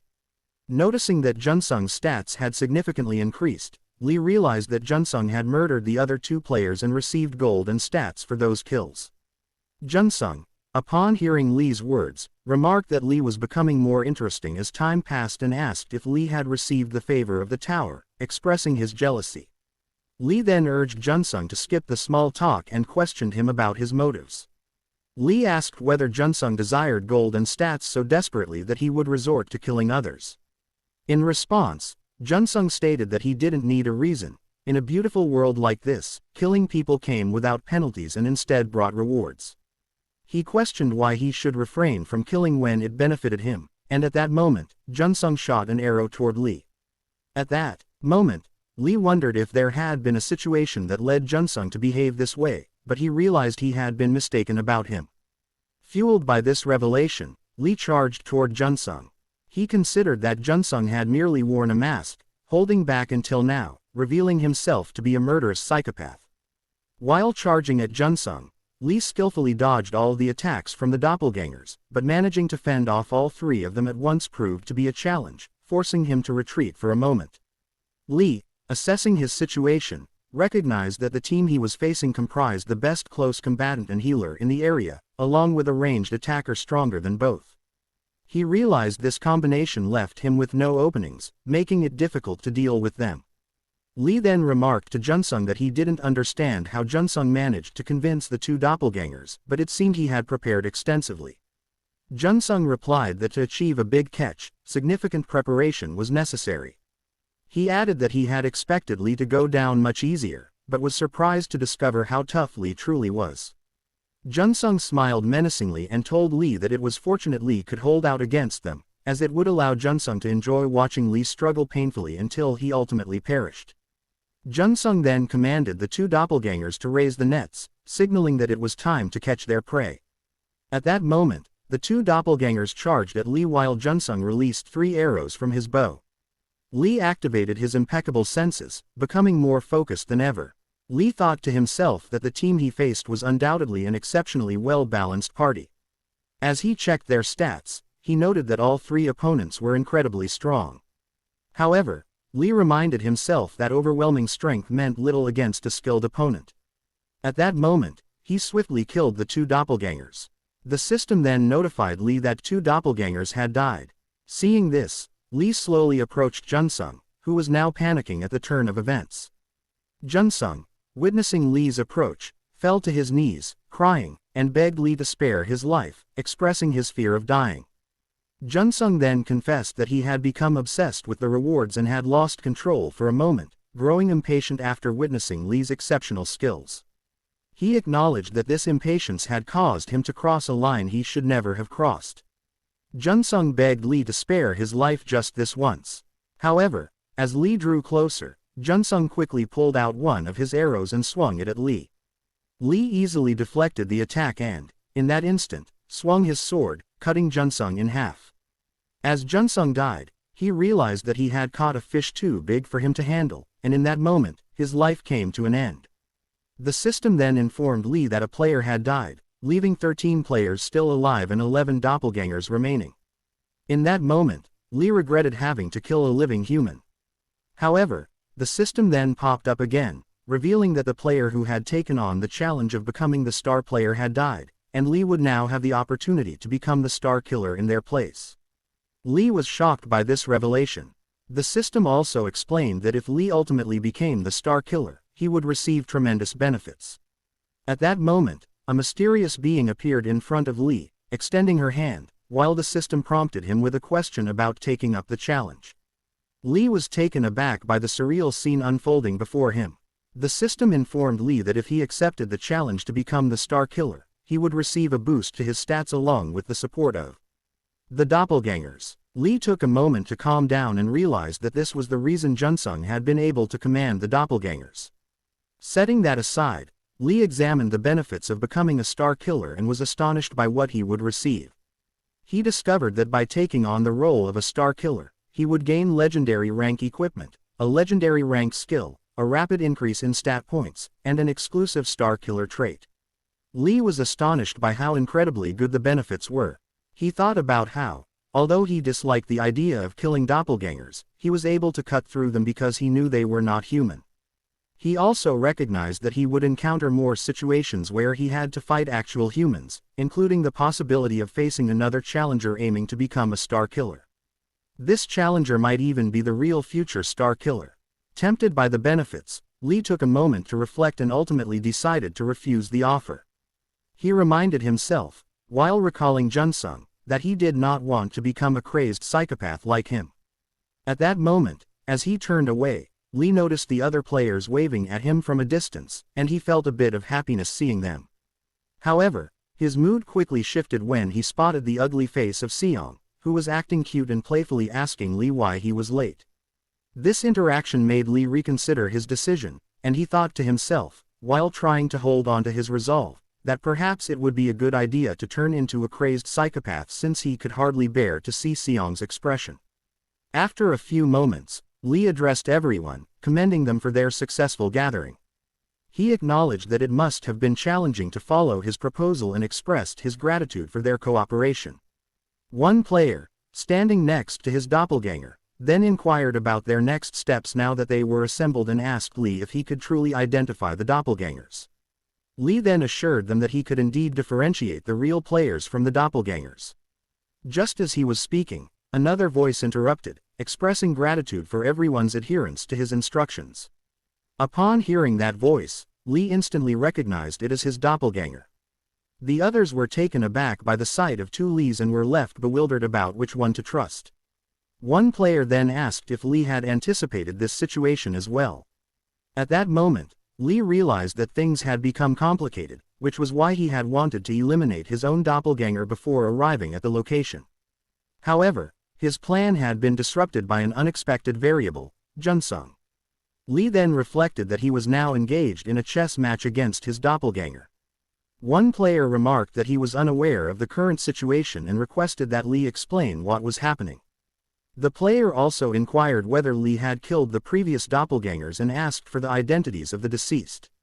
At that moment, Lee realized that there were a total of 8 individuals who were either dead doppelgangers or dead players. He understood that if he revealed the 5 doppelgangers he had killed, everyone would naturally deduce their identities.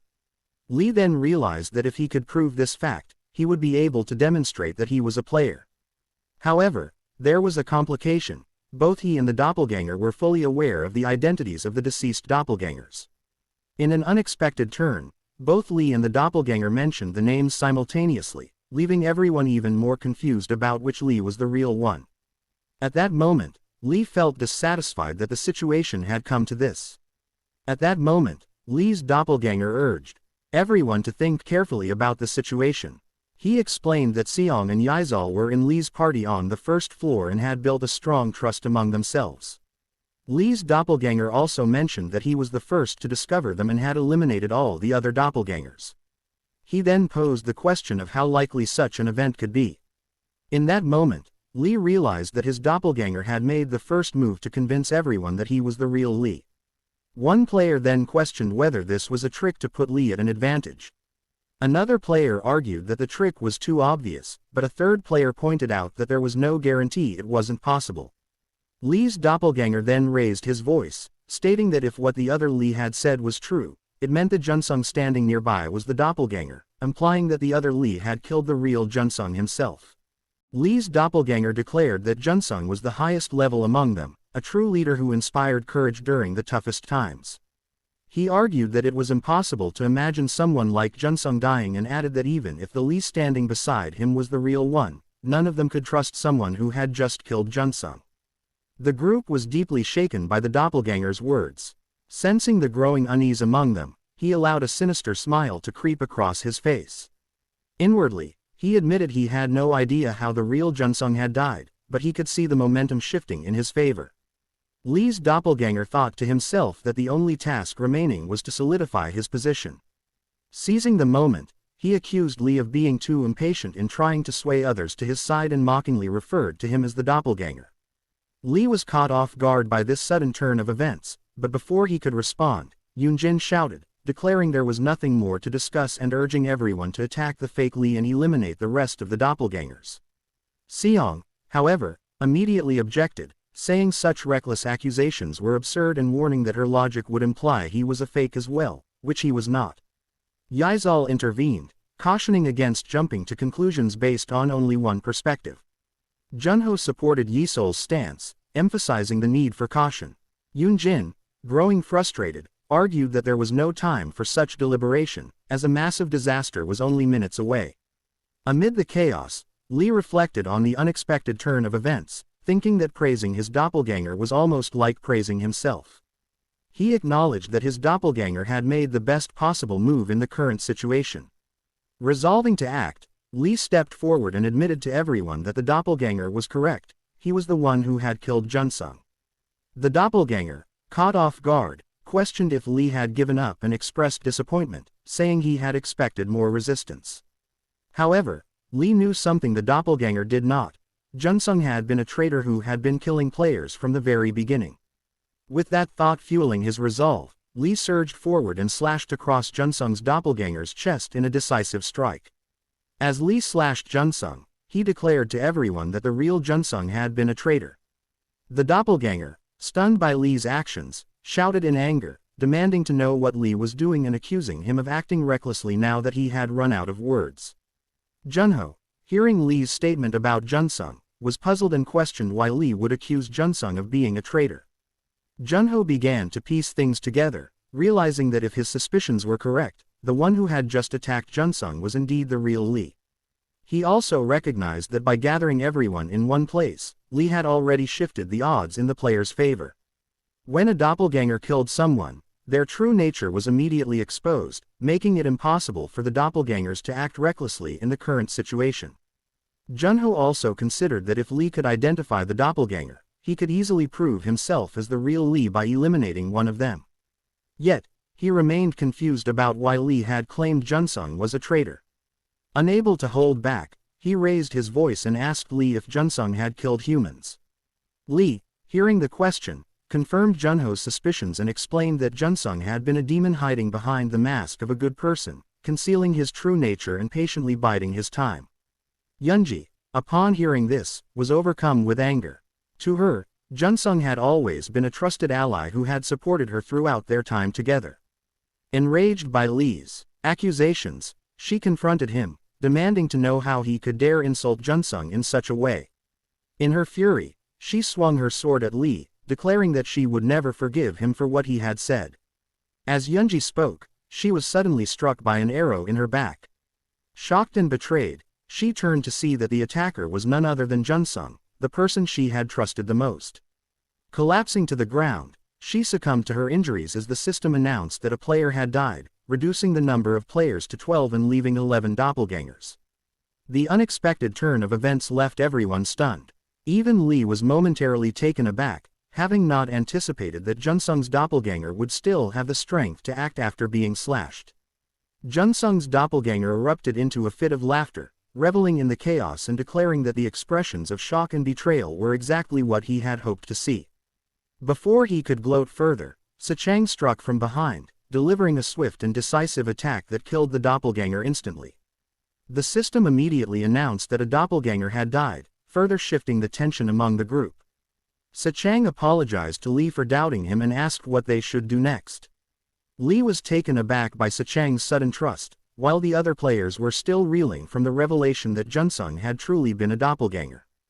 However, with this confirmation, they still couldn't definitively identify the real Lee. At that moment, the remaining doppelgangers, realizing their deception had been uncovered, drew their swords, prepared to fight against the players. The players, turning to Lee, asked for guidance, pledging to follow his lead. Hearing their words, Lee was momentarily lost in thought, recalling a moment from his past that made this situation feel eerily like déjà vu. Snapping back to the present, he stepped forward and addressed everyone, announcing that he would reveal his final plan to the players. As Lee was about to speak, his doppelganger suddenly appeared from behind and declared that it was now all or nothing. Without hesitation, the doppelganger swung his sword at Lee, but Lee reacted swiftly, blocking the attack.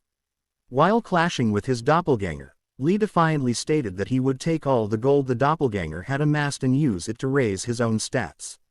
He added that the same fate awaited the rest of the doppelgangers. Inspired by Lee's determination, the real players began to overpower their opponents. The doppelgangers, no longer able to match the strength and resolve of the players, faltered. Each player had grown stronger than they were the day before, and their unity and newfound strength turned the tide of the battle decisively in their favor. After a few moments, the players managed to eliminate all the doppelgangers. As they rested, exhausted from the battle, Lee reflected on the situation. He realized that the doppelgangers' stats had remained the same as when the players first entered the second floor. Their ability to raise their stats with gold had been the key to clearing the mission without further casualties. While Lee was lost in thought, Sechang's voice cut through the quiet. Frustrated and disappointed, Sechang expressed his anger, blaming the traitor Junsung for their loss, insisting that without him, everyone could have survived. Hearing this, Lee considered that Sechang was likely the most affected, given that he had been in the same party as Junsung. Lee couldn't help but share the sentiment. Despite their success, he felt the weight of his own disappointment, as his ultimate goal had been to clear the second floor without losing a single player. Lee reflected that the situation in other regions was likely far worse than theirs, as those groups lacked someone like him with the ability to read a guide. He considered the possibility that, just like Junsung, there might be others who had chosen the path of the Star Killer. Lee anticipated that the battles ahead would become even more intense, but despite his current weakness, he felt certain that there was a purpose behind his unique ability to read the guide. He acknowledged that not everything he had experienced so far had been positive, but as long as there were people who trusted him, Lee resolved to do his best to save as many lives as possible. While deep in thought, Sechang approached him, expressing gratitude and saying that he had survived because of Li. Li, however, responded humbly, attributing their success to everyone working together and following his plan. Sechang then pointed out to Li that despite his significant contributions, Li remained at level 2. This, Sechang reasoned, must mean that Li had been granted a special ability in exchange for the slowing of his leveling progress. Li was surprised that Sechang had figured this out so quickly. As he processed this, Li thought to himself that Sechang's cautiousness and decision-making skills were certainly impressive. He realized that Sechang would be a valuable asset in the future. In that moment, Sechang bowed his head in front of Li, sincerely apologizing for having doubted and looked down on him. Seeing this, the rest of the players followed suit, bowing their heads and offering their apologies as well. Li, visibly troubled by the gesture, quickly told everyone not to apologize to him. As Li was speaking, Seong suddenly burst into laughter, telling everyone that they were all terrible at recognizing someone's potential. He added that they should have followed his example and hopped onto Li's express train.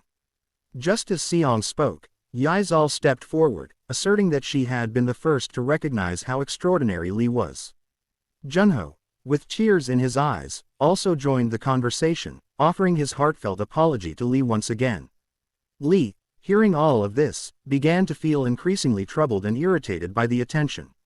At that moment, Sechang spoke up once more, acknowledging that his request might seem shameless after everything that had happened, but he still asked Li to lead them all from that point onward. Li was initially surprised by Sechang's request, but after a moment of reflection, he smiled and accepted the proposal. A few moments later, the system finished calculating the gold rewards based on each player's contribution. Everyone was thrilled and excited to receive their gold, but Seong couldn't contain his excitement. He proudly declared that he had been rewarded with 2,000 gold and continued bragging about it to everyone. Watching the others celebrate, Li thought to himself that it seemed like everyone had earned some gold by following his plan. He was pleased that they had all benefited, but what excited him even more was the fact that he had earned 12,500 gold coins. As the one who had contributed the most to the mission, Li couldn't help but feel a sense of accomplishment. As Li was browsing his shop, the system announced that, because he had obtained more than 10,000 gold coins, his shop rank would increase. In that moment, new items appeared in the shop. Li observed the changes and realized how the system worked. He understood that to purchase rare or higher level items, he would need to continue increasing his shop rank. Li decided that his next purchase would be for the skill up item.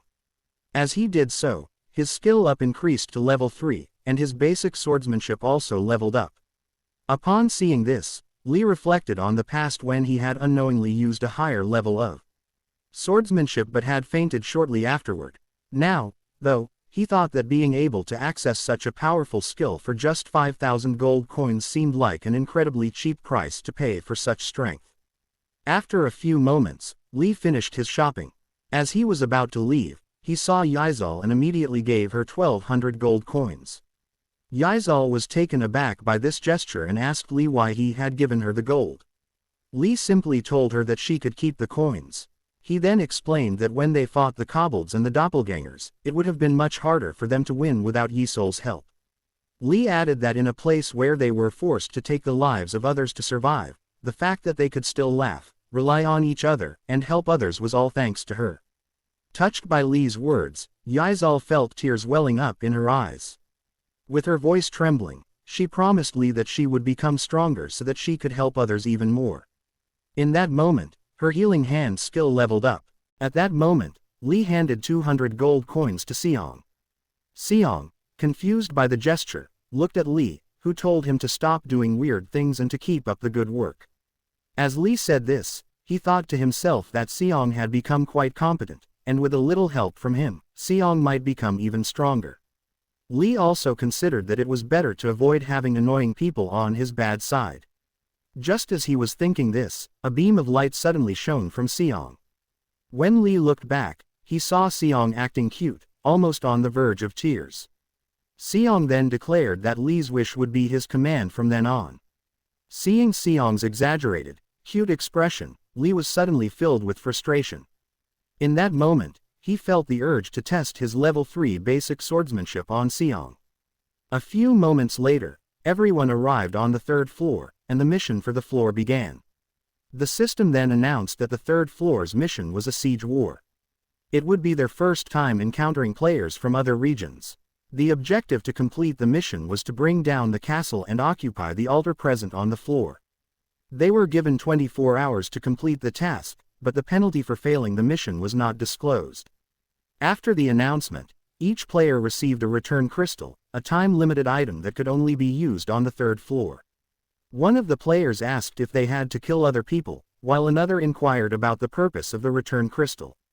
As everyone observed the situation, Lee suddenly noticed something and, upon realizing it, immediately called out to Seong. He reminded Seong that Seong had promised to do anything for him.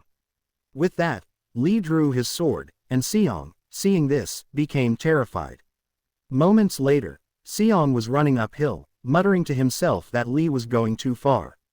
He added that Lee should have just used his words instead, as Seong knew that even if he were to be killed, he wouldn't actually die, he would just be returned to the starting location.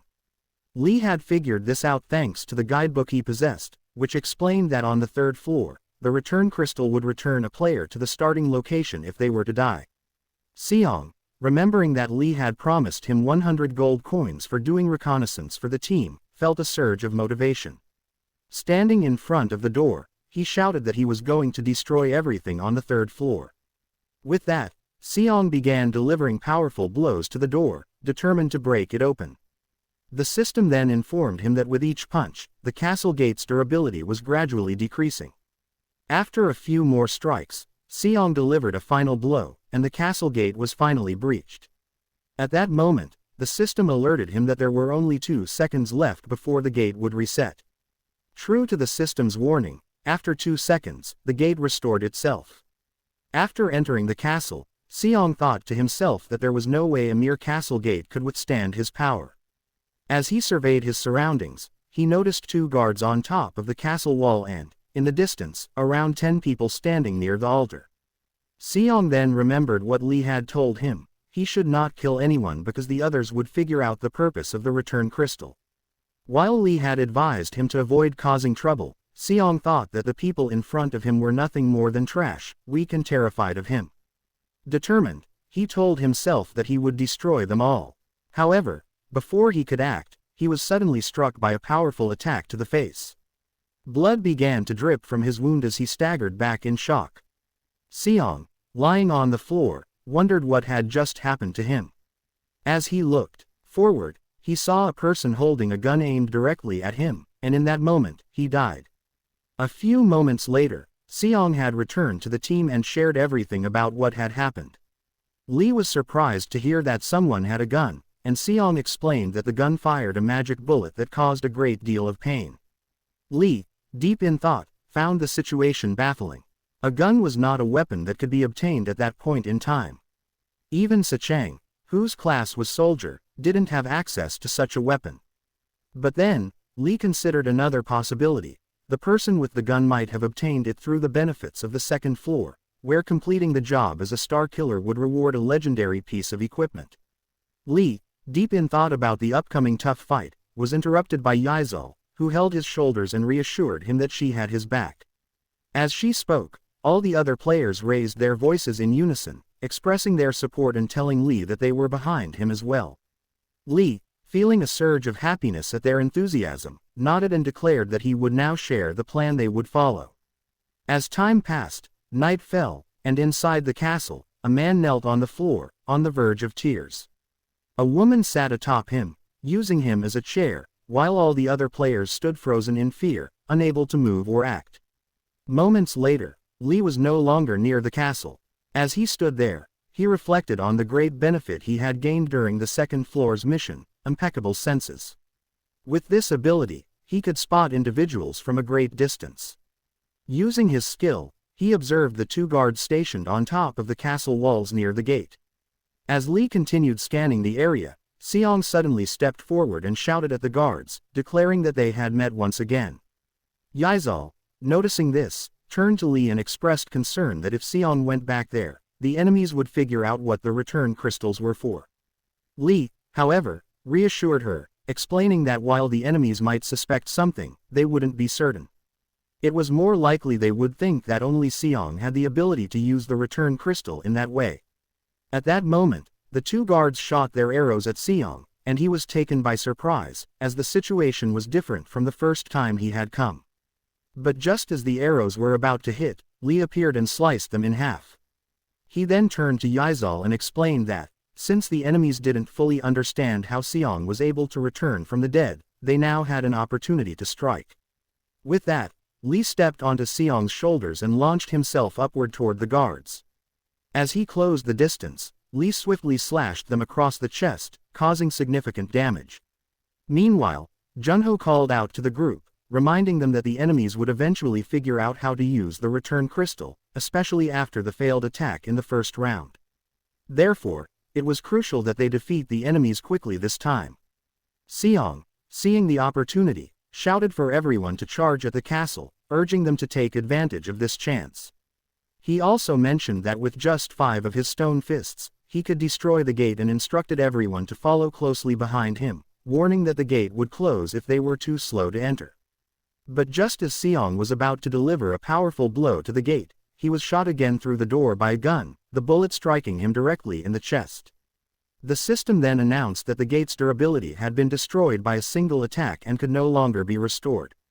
Yizal quickly cast her healing magic on Seong, urging him to pull himself together. Lee, still processing the situation, observed his team when one of the guards, lying on the ground, spoke up. He told Lee that he didn't understand why Lee had spared the two of them but warned that such a mindset would cost them their lives. The guard then warned Lee that if he maintained such a kind mindset, the woman holding the gun would take advantage of it. Lee, using his skill to check her stats, was shocked by what he found. He had only considered the possibility of her being a threat, but upon looking at her stats, he saw that her name was Sun Seoyeon, and she was indeed a star killer. He was further surprised to see that Seoyeon was already level 13, leading him to wonder if she had slaughtered everyone on the second floor. As Lee was processing the situation, Seoyeon fired her gun at him, hitting him in the shoulder and causing significant damage. Lee quickly took cover, drinking a healing potion to recover his health. He was surprised, as he hadn't expected Seoyeon to shoot at him from such a long distance. Lee realized at that moment that the woman was far more hostile than he had initially thought and showed no hesitation in her actions. He felt relieved that he had prepared beforehand and was wearing Kala's leather armor, which provided him some protection. As Lee observed her mana stats, he saw that each magic bullet she fired consumed 10 MP. He deduced that if she were using the same rank shop as he was, she wouldn't yet be able to purchase mana recovery items. With that in mind, Lee descended from the tower, thinking to himself that if this was the case, Seoyeon only had 13 more magic bullets left. He realized that he and his team had to break through quickly before she ran out of ammo.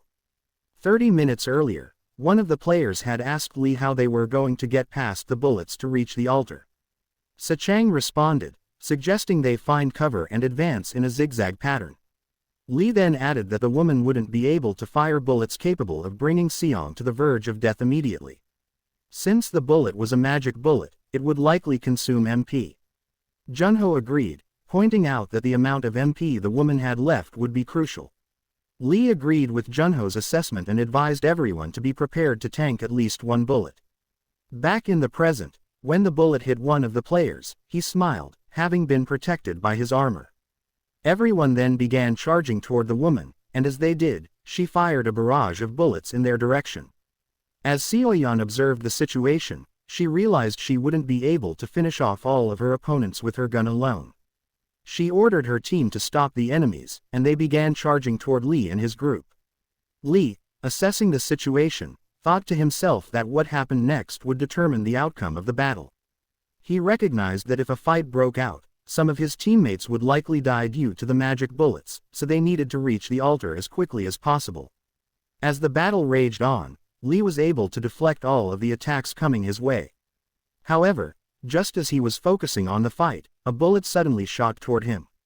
At the last moment, the bullet was deflected by Junho, and Seoyeon was taken aback, surprised that they could block her magic bullets. Junho, seeing the opening, urged Lee to head for the altar quickly. But as he spoke, Junho was struck in the head by a bullet and was sent back to the starting point. Lee, consumed by fury at what he had just witnessed, observed the growing number of people falling in the battle. He realized that Seoyeon was fully aware that those she killed would return after death, yet she wore an expression that showed she didn't care, even if it meant taking lives. Lee's anger intensified at the sight of her indifference. As he was thinking about this, Seoyeon smiled to herself, finding the group she was fighting against quite interesting. Seeing her smile only fueled Lee's rage further. In a surge of emotion, he activated his level 3 basic swordsmanship, slashing through all the enemies in front of him. With a swift movement, he charged directly towards Seoyeon, and their weapons collided at the center of the altar, the clash echoing through the air. That's all for today. Thanks for watching.